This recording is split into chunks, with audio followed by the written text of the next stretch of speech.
Assalamualaikum warahmatullahi wabarakatuh. Bismillahirrahmanirrahim. Alhamdulillahirrabbilalamin. Wassalatu wassalamu ala asrofil anbiya'i wal mursalin, Sayyidina Muhammadin wa ala alihi wa sahbihi ajma'in, amma ba'd. Pertama dan yang paling utama, marilah kita panjatkan puji syukur kehadirat Allah Subhanahu wa Ta'ala yang telah memberikan nikmat dan kesempatannya sehingga kita sampai saat ini masih diberikan nikmat sehat jasmani maupun rohani. Salawat serta salam kita berikan kepada Nabi besar Muhammad Sallallahu Alaihi Wasallam yang telah membawa kita dari zaman jahiliyah menuju zaman yang penuh ilmu pengetahuan seperti sekarang ini. Kemudian yang saya hormati Bapak Muhammad Irfan SHI MSy selaku dosen pengampu mata kuliah Akhlak dan Tasawuf serta teman-teman kelas HTNA yang saya sayangi. Sebelumnya izin memperkenalkan diri, nama saya Nur Aini dengan NPM 2021020212 dari Program Studi Hukum Tata Negara Kelas A, Fakultas Syariah Universitas Islam Negeri Raden Intan Lampung. Baiklah, untuk memenuhi tugas UAS dari Bapak Muhammad Irfan, dalam video ini saya akan mempresentasikan tentang materi makalah akhlak kepada Allah Subhanahu wa Ta'ala dan Rasulnya, yakni 3 ayat Al-Quran yang berhubungan dengan kajian tasawuf. Baik, akhlak secara etimologi atau dalam bahasa Arab, akhlak adalah bentuk jamak dari khuluq, yaitu perilaku. Jadi akhlak adalah perilaku manusia secara umum. Dengan ini, akhlak atau perilaku itu bisa baik ataupun buruk. Kita bisa menyebut akhlak hasanah atau akhlak yang baik. Kita juga sering menyebutkan dengan akhlak karimah atau akhlak yang mulia. Sedangkan akhlak sayyi'ah sama dengan akhlak yang buruk atau perilaku yang buruk. Secara terminologi, menurut Imam Al-Ghazali, akhlak adalah sifat yang tertanam dalam jiwa yang menimbulkan macam-macam perbuatan dengan gampang dan mudah tanpa memerlukan pemikiran dan pertimbangan. Akhlak terhadap Allah dapat diartikan sebagai sikap atau perbuatan yang seharusnya dilakukan oleh manusia sebagai makhluk kepada Tuhan itu sebagai Khalik. Nah, ada beberapa alasan mengapa manusia perlu berakhlak kepada Allah. Nah, alasan berakhlak kepada Allah Subhanahu wa Ta'ala, yakni diantaranya yang pertama, karena Allah lah yang menciptakan manusia. Dia yang menciptakan manusia dari air yang ditumpahkan keluar dari tulang punggung dan tulang rusuk. Kedua, karena Allah lah yang telah memberikan perlengkapan panca indera berupa pendengaran, penglihatan, akal pikiran, dan hati, di samping anggota badan yang kokoh dan sempurna kepada manusia. Ketiga, karena Allah lah yang telah menyediakan berbagai bahan dan sarana yang diperlukan bagi kelangsungan hidup manusia, seperti bahan makanan yang berasal dari tumbuh-tumbuhan, air, udara, binatang ternak, dan lain-lain. Keempat, karena Allah lah yang telah memuliakan manusia dengan diberikannya kemampuan daratan dan lautan. Nah, kemudian macam-macam akhlak terhadap Allah Subhanahu wa Ta'ala. Yang pertama, taat terhadap perintahnya. Taat kepada Allah Subhanahu wa Ta'ala merupakan konsekuensi keimanan seorang muslim kepada Allah Subhanahu wa Ta'ala.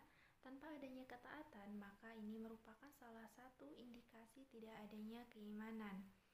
Dalam hadis Rasulullah Shallallahu Alaihi Wasallam bersabda, tidak beriman salah seorang di antara kalian hingga hawa nafsunya atau keinginannya mengikuti apa yang telah datang dariku, Al-Quran dan Sunnah. Hadis riwayat Abi Hashim Al-Syaibani. Yang kedua, tawakal. Tawakal adalah membebaskan hati dari segala ketergantungan kepada selain Allah dan menyerahkan keputusan segala sesuatunya kepadanya.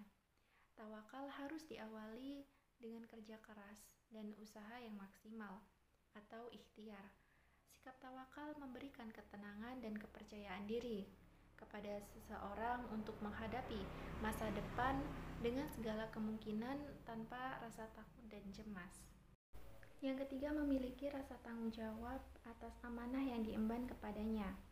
Pada hakikatnya, kehidupan ini pun merupakan amanah dari Allah Subhanahu wa taala. Oleh karenanya, seorang mukmin senantiasa meyakini apapun yang Allah Subhanahu wa taala berikan kepadanya. Maka itu merupakan amanah yang kelak akan diminta pertanggungjawabannya dari Allah Subhanahu wa taala. Yang keempat, ridho pada ketentuan Allah Subhanahu wa taala. Etika yang harus dilakukan seorang muslim terhadap Allah Subhanahu wa taala ialah ridho terhadap segala ketentuan yang telah Allah Subhanahu wa taala berikan kepadanya. Karena pada hakikatnya setiap seorang muslim senantiasa yakin terhadap apapun yang Allah Subhanahu wa taala berikan, baik yang berupa kebaikan atau berupa keburukan. Yang kelima, senantiasa bertaubat kepadanya. Sebagai manusia biasa, kita tidak akan pernah luput dari sifat lalai dan lupa. Hal ini karena memang sifat dan tabiat manusia. Karenanya, etika kita kepada Allah Subhanahu wa taala manakala terjerumus ke dalam kelupaan sehingga berbuat kemaksiatan kepadanya adalah dengan segera bertaubat kepada Allah Subhanahu wa taala. Yang keenam, obsesinya adalah keridhaan ilahi. Seseorang yang sungguh beriman kepada Allah Subhanahu wa taala akan memiliki obsesi dan orientasi dalam segala keaktifannya hanya kepada Allah Subhanahu wa taala. Dia tidak beramal dan beraktivitas untuk mencari keridhaan pujian atau lainnya dari manusia. Yang ketujuh, merealisasikan ibadah kepadanya. Pada hakikatnya seluruh aktivitas sehari-hari adalah beribadah kepada Allah Subhanahu wa taala. Yakni diterangkan dalam firman-Nya yang berbunyi, A'udzubillahi minasyaitonirrajim. Bismillahirrahmanirrahim. Wa ma khalaqatul jinna wal insa illa liya'budun. Yang artinya, dan tidaklah aku ciptakan jin dan manusia melainkan supaya mereka beribadah kepadaku. Nah, perealisasian ibadah yang paling penting untuk dilakukan pada saat ini adalah beraktivitas dalam rangkaian tujuan untuk dapat menerapkan hukum Allah Subhanahu wa taala di muka bumi, sehingga Islam menjadi pedoman hidup yang terrealisasikan oleh masyarakat Islam dan masyarakat pada umumnya. Menurut Kahar Masyur dalam bukunya yang berjudul Membina Moral dan Akhlak, bahwa akhlak terhadap Allah yaitu cinta dan ikhlas kepada Allah Subhanahu wa taala, berbaik sangka kepada Allah Subhanahu wa taala, rela terhadap qada dan qadar atau takdir baik dan buruk dari Allah Subhanahu wa taala, bersyukur atas nikmat Allah Subhanahu wa taala, bertawakal atau berserah diri kepada Allah Subhanahu wa taala, senantiasa mengingat Allah Subhanahu wa taala, memikirkan keindahan ciptaan Allah Subhanahu wa taala, dan melaksanakan apa yang diperintahkan Allah Subhanahu wa taala. Kemudian akhlak terhadap Rasulullah Shallallahu alaihi wasallam. Yakni yang pertama, ridho dalam beriman kepada Rasulullah Shallallahu alaihi wasallam. Keimanan akan terasa menjadi nikmat apabila kita memiliki rasa ridho keimanan sehingga memberikan konsekuensi bahwa iman merupakan sesuatu yang menjadi kebutuhan. Karenanya membuktikan iman dalam amal yang soleh bukan suatu beban yang memberatkan. Sebagaimana hadis Nabi, aku ridho kepada Allah sebagai Tuhan, Islam sebagai agama, dan Muhammad sebagai Nabi dan Rasul. Hadis riwayat Bukhari, Muslim, Abu Tirmizi, Nusai, dan Ibnu Majah. Yang kedua, mencintai dan memuliakan Rasul.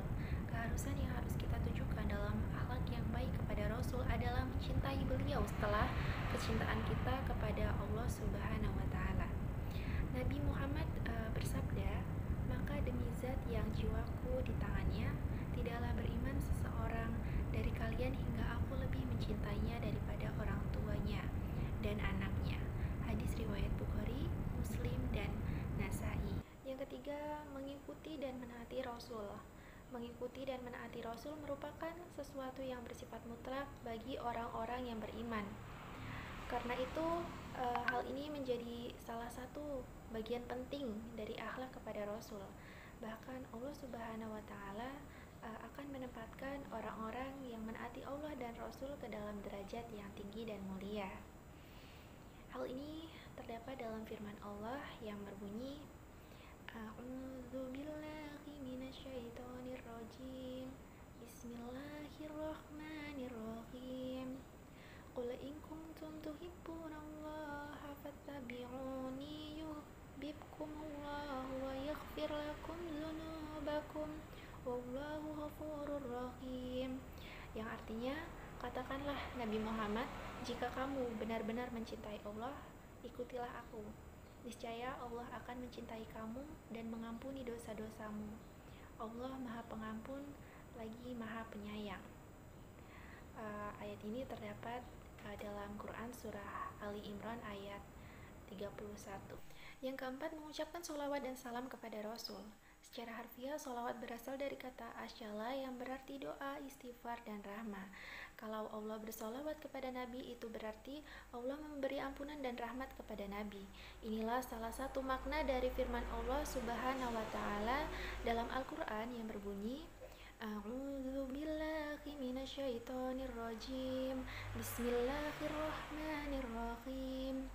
Innallaha wa malaikatahu yusholluna 'alan nabiyyi ya ayyuhallazina amanu shallu 'alaihi wa sallimu taslima. Yang artinya, sesungguhnya Allah dan para malaikatnya bersolawat untuk Nabi. Hai orang-orang yang beriman, bersolawatlah kamu untuk Nabi dan ucapkanlah salam penghormatan kepadanya. Ayat ini terdapat dalam Quran Surah Al-Ahzab ayat 56. Yang kelima, menghidupkan sunnah Rasul. Pada umatnya, Rasulullah tidak mewariskan harta yang banyak, tapi yang beliau wariskan adalah Al-Quran dan sunnah. Karena itu, kaum muslimin yang berakhlak baik kepadanya akan selalu berpegang teguh kepada Al-Quran dan sunnah agar tidak sesat. Beliau bersabda, aku tinggalkan kepadamu dua pusaka. Kamu tidak akan tersesat selamanya bila berpegang teguh kepada keduanya, yaitu kitab Allah dan sunnahku. Hadis riwayat Hakim. Yang keenam, menghormati pewaris Rasul. Berakhlak baik kepada Rasul juga berarti harus menghormati para pewarisnya, yakni para ulama yang konsisten dalam berpegang teguh kepada nilai-nilai Islam, yakni takut kepada Allah Subhanahu wa Ta'ala dengan sebab ilmu yang dimilikinya. 7. Melanjutkan misi Rasul. Misi Rasul adalah menyebarluaskan dan menegakkan nilai-nilai Islam. Tugas yang mulia ini harus dilanjutkan oleh kaum muslimin, karena Rasul telah wafat dan Allah tidak akan mengutus lagi seorang Rasul.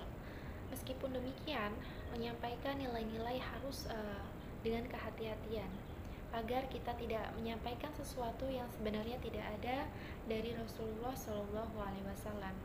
Keharusan kita melanjutkan misi Rasul ini ditegakkan oleh Rasulullah SAW.